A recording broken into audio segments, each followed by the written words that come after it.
Hello, this is PHYS30141 electromagnetic radiation video number 4, and in this video I'm going to calculate the properties of charged species which are moving relativistically. This is a good bit of revision for you and hopefully will erase any remaining misunderstandings you may have had from previous years. And I'm going to consider possibly the two most popular charged particles that you may encounter, the electron and the proton, and I'm supposing here that they're both moving with some velocity v, and I'm going to give them an energy. For both, I'm going to assign them an energy of 250 MeV. Why would I choose this energy? Well, for electrons, 250 MeV is the sort of energy where electromagnetic radiation from those electrons becomes significant. Why electrons and not protons? Well, stay tuned for section 6, where we will discuss this in detail. Protons, on the other hand, 250 MeV is a good energy for using them to deposit radiotherapy doses into a patient. 250 MeV, roughly speaking, corresponds to most of the deposition occurring at the end of this range, this so-called Bragg peak, around 30 centimeters into a patient, when measured from the surface of that patient.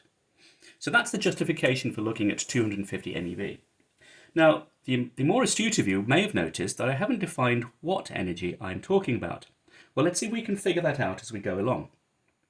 And whenever you encounter numbers like this, it's always a good thing to do to calculate the relativistic parameters. So let's start with the electron. Let's calculate gamma. Gamma is defined as being the ratio of the energy of the particle to its rest energy. And remembering that the rest energy, E0, is equal to MEC squared, where ME is the rest mass of the electron. Now we have to worry about what are the appropriate units, and as I'm sure you know, the appropriate units to use here are going to be MeV.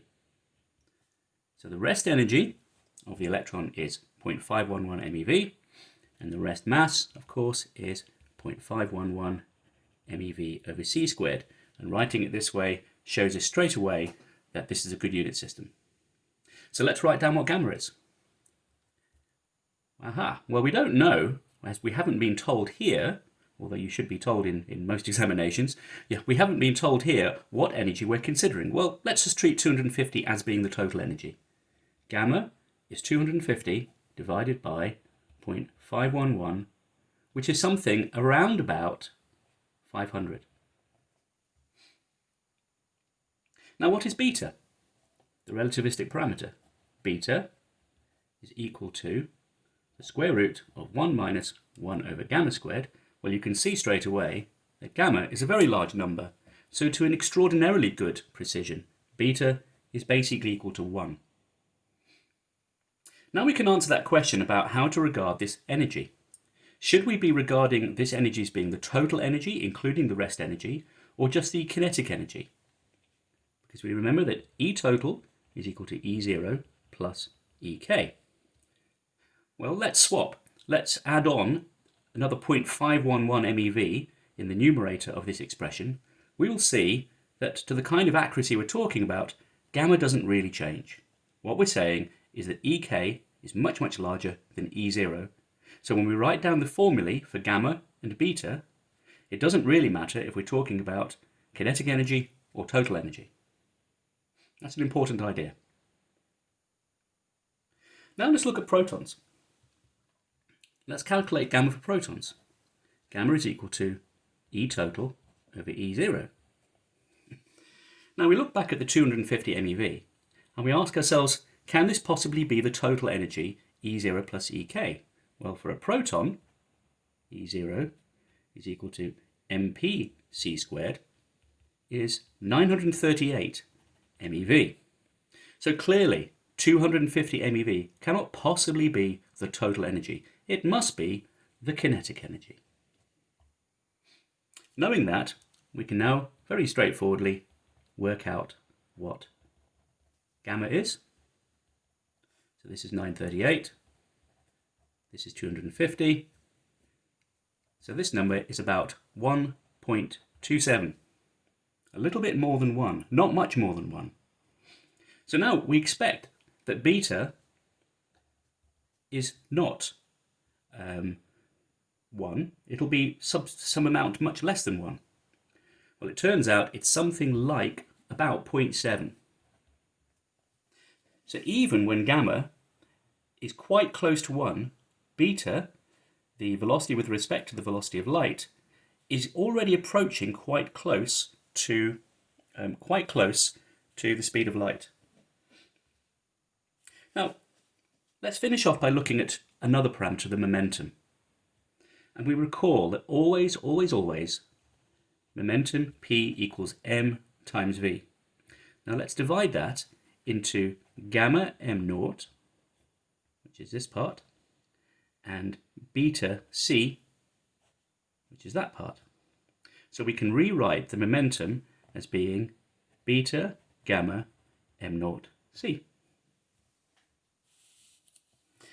So if we look back at our expression for beta and gamma m naught and c for our electron, we remember here that this value, m naught c for an electron, I go back up here, m naught c is 0.511 MeV over c.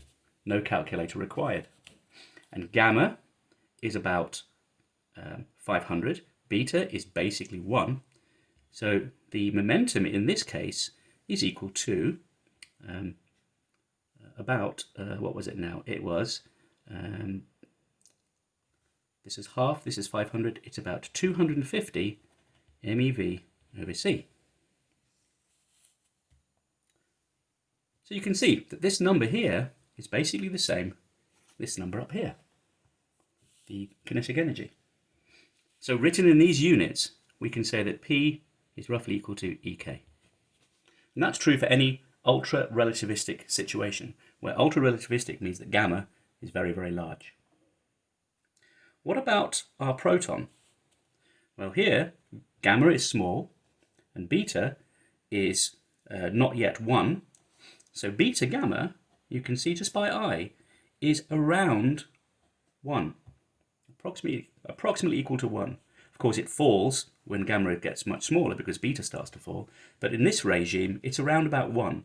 So we can see by eye, and you should calculate this properly with a calculator, we can see that in the case of the protons, this is the electron and this is the proton, the momentum is something like 938 plus 250. If we work it out, it's something like 700 or so MeV over c.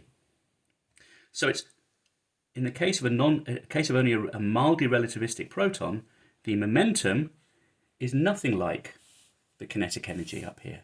It's nothing like it. So you should have a go at calculating that and become familiar with calculating the relativistic parameters for different particles and different energies.